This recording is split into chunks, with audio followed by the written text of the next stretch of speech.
Que diriez-vous à ceux qui verraient en votre présence une forme de caution à un troisième mandat, votre présence ici aujourd'hui? Mais le débat du troisième mandat est terminé là. Nous sommes là pour investir un nouveau président. Vous savez, la manière de déplacer le débat est fort du Guinéen. Le référendum est terminé. L'élection présidentielle du 18 octobre est terminée. Et la commission électorale de Guinée, il n'y en a pas deux, il y a une seule, qui a déclaré un président vainqueur. La Cour constitutionnelle a confirmé. En tant que démocrate, je dois me remettre et d'ailleurs me soumettre à la dictature des institutions, parce que c'est ça que la démocratie exige. Quand les institutions décident, surtout la Cour constitutionnelle, ça ne peut pas faire l'objet de recours. Alors, ça peut spéculer comme on veut, mais en réalité, je suis un républicain, je respecte la décision du peuple et qui a été cautionnée par la plus grande institution du pays.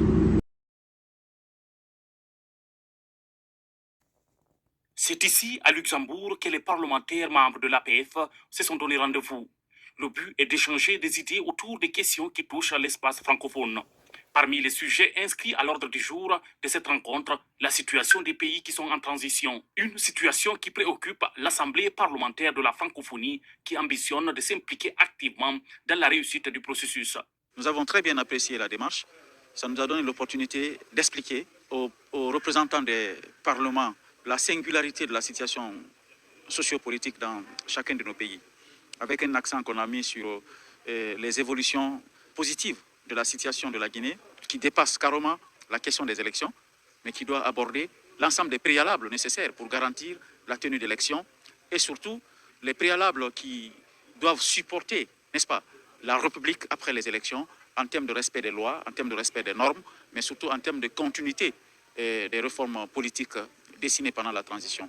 Cette rencontre pilotée par la commission politique de l'APF est une opportunité pour Dr Dansa Kourouma de réaffirmer l'adhésion de son institution aux idéaux francophones et de présenter les acquis et les perspectives du CNT, notamment dans le processus d'élaboration de la future constitution. Nous avons été écoutés et entendus.